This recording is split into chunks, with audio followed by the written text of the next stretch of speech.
This short video is an analysis of the operation of store 1396, Saraland. It will present a look at labor, food production and customer service to relate how these operations have contributed to large sales declines in the last year.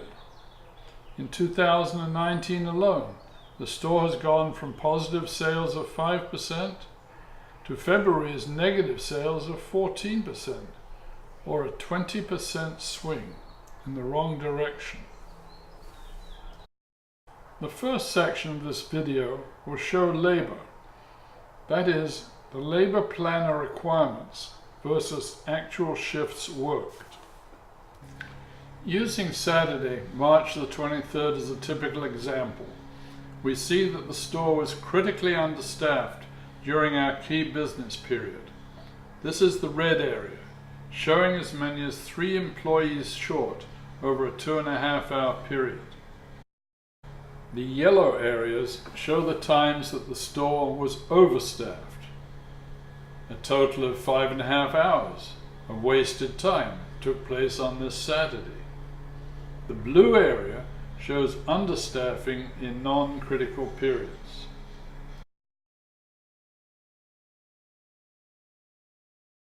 Of particular concern is the lack of management scheduled to work.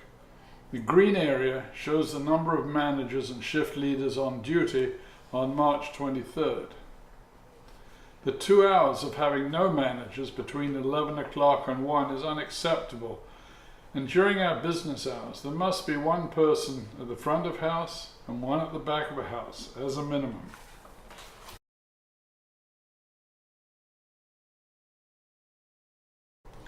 Unfortunately, ignoring the labor planner has been happening for a long time. This video could be made using any past days or time period.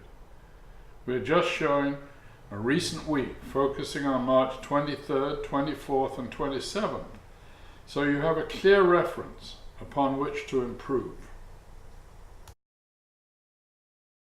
On Sunday, March the 24th, we see the same pattern.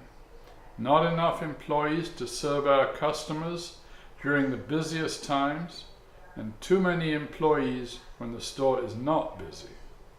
The impact of this lack of proper staffing may not cause lower sales for the day, but the speed of service, customer dissatisfaction, and having too much cold, pre-cooked product quickly leads to a large number of customers who will not want to come back for the food or for the service.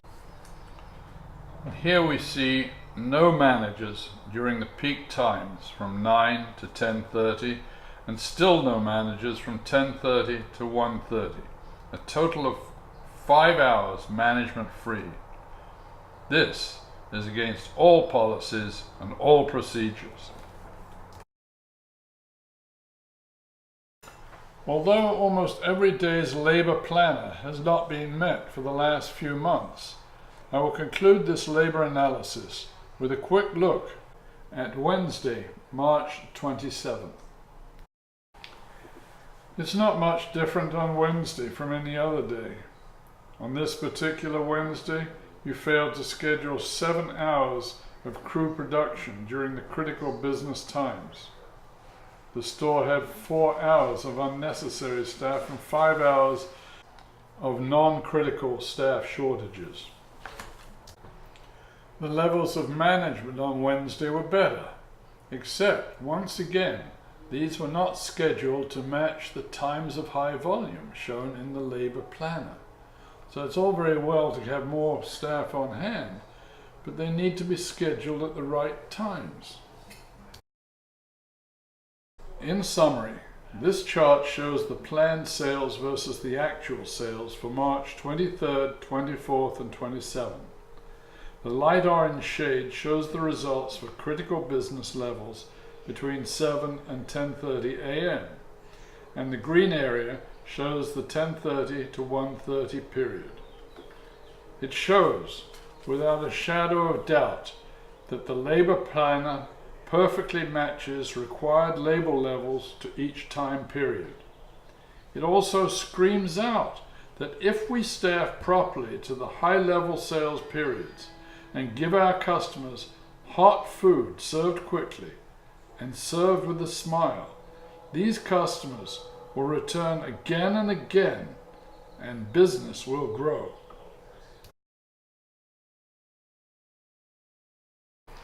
The only singular important area of our business is Hardee's food. It must be served hot, it must be fresh, and it must be tasty and be served with a smile. Every store is provided with food planners for each day part and each production area. The one shown here is for Sunday for store 1396 Saraland. And its purpose is to ensure that each customer gets hot food and is based on historical and recent sales levels by each 1/4 hour segment. As every manager and all production employees know, the chart shows the number of each specific product needed for that period. Thus, at 5 a.m., there needs to be a half a tray of biscuits available for sale. At 5:15, the level for the next half hour remains at a half a tray and needs to be cooked and ready. Any product remaining from the earlier 1/4 hour which has not been sold needs to be put in waste, and a freshly cooked half tray of biscuits replaces the earlier product. And this product schedule continues through the day. From 5:30 to 5:45, the required biscuits on hand increases to 1 full tray and continues until 6 o'clock, when the requirement returns to 1/2 tray, all hot and ready to be served. And every single product that we manufacture and sell to our customers is listed on these planners and must be observed. Whether it's biscuits, the grill, whatever it is, it must be observed. This video will select several days just to see whether or not this early cooking that you're going to see is an anomaly or whether it happens every day. If it happens every day, our customers must be sick of our food. Let's first look at March the 17th at Saraland, and this is the early morning shift, and what we're going to be seeing is from 4:30 to 5:30. The videos you're about to see have been speeded up. However, they are available in slow or normal motion if you wish to see them. The times are all time-stamped, but to make sure that this video is not just endless, we will just highlight the points that you'll see in fast motion. On March the 17th, a Sunday, you're going to see what happens in production. First of all, this employee is cooking 28 sausages at 4:31 in the morning. She adds 10 smoked sausages at 4:39. Then 24 biscuits arrive at the overhead trays at 4:43. Sandwich tray then arrives at 4:45. At 4:45, all the sausages are placed in the bins, with 4 being placed on an open tray for some unknown reason. At 4:48, steak sandwiches are built, and at 4:56, 13 more sausages are put on the grill to cook. At 5:02, 9 eggs are cooked, and at 5:04, for some reason they're placed in a sausage box with cold frozen sausage patties. At 5:05, 6 more eggs are cooked. 5:06, 6 cinnamon biscuits arrive. At 5:07, there are 7 more eggs built. At 5:09, a further 6 eggs. And at 5:16, it appears that the employee is putting stuff, i.e. the eggs we saw added to the sausage box, taking them out of the box and putting into the egg holding bin.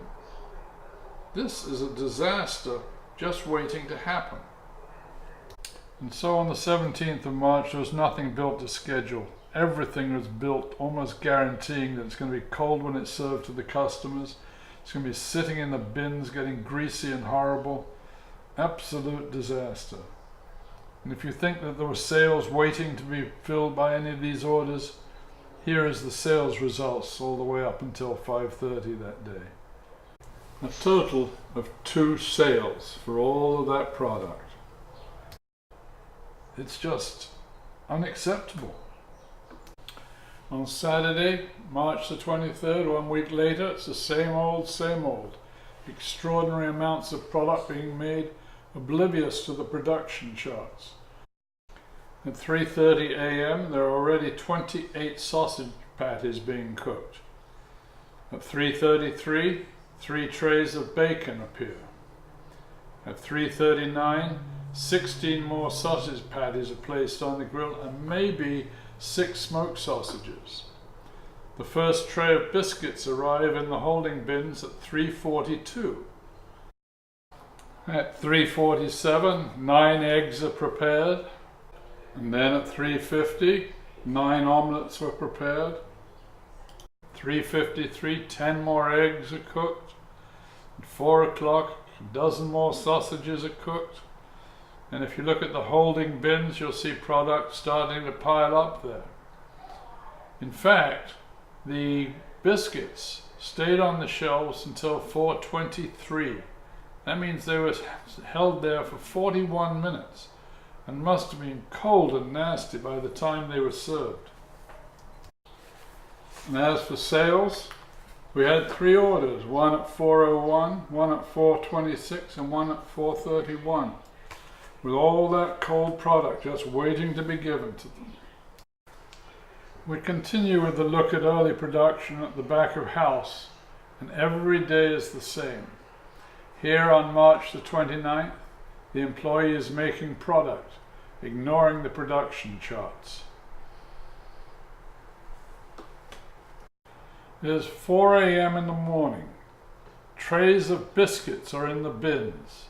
Large amounts of sausage are being cooked. Eggs and omelets proliferate. The result, bad food, cold food. This video has spent enough time identifying the huge problems being repeated every day in the early kitchen shifts. We will expect radical changes and expect the production charts to be followed. We will now address the major attraction of fast food: hot French fries and hot hash browns. These French fries were made on Thursday, March the 28th at 12:32. The second picture here shows that by 12:48 we had served 1 customer and these were left in the bin. At 12:52, the remains of this batch were served to a customer. That would be 20 minutes after they were made. We will now review a typical shelf life for a hash brown at $13.96. These hash browns were made on Friday, March the 29th at 4:02 a.m. At 4:41 a.m. they were still unsold. 25 seconds later, a customer was served a small portion. This much remained and was still there at 4:47. At 4:48, a lucky customer was given another small order, and at 4:54, a large order was served. $13.96 served hash browns that were 39 minutes, 45 minutes, 46 minutes, and 52 minutes old. Someone explain this.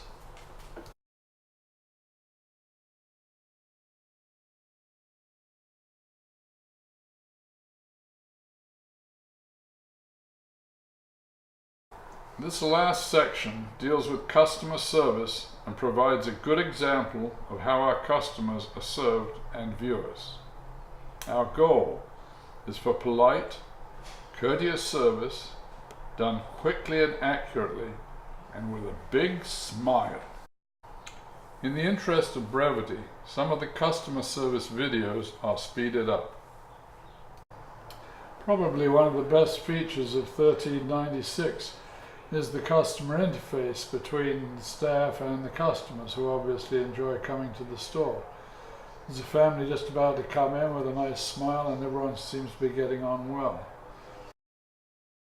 It is nice to see a good interface with the customers, specifically the young lady who is on the right-hand till there.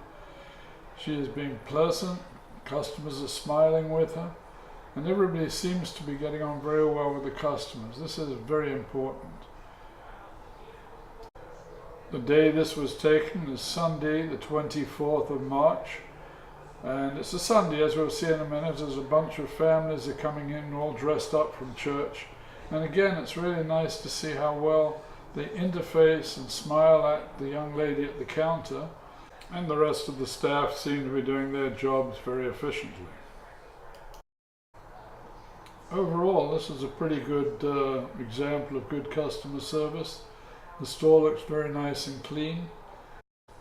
It would, however, increase our customers' experience if some of the staff were dressed better, without the hoodie on and the t-shirt.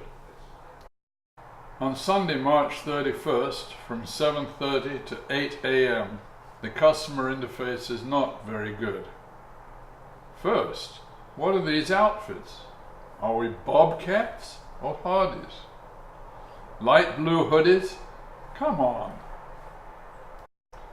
And as for customer service, at times there are up to 8 customers waiting to be served, and only 1 cashier and 2 crew to help.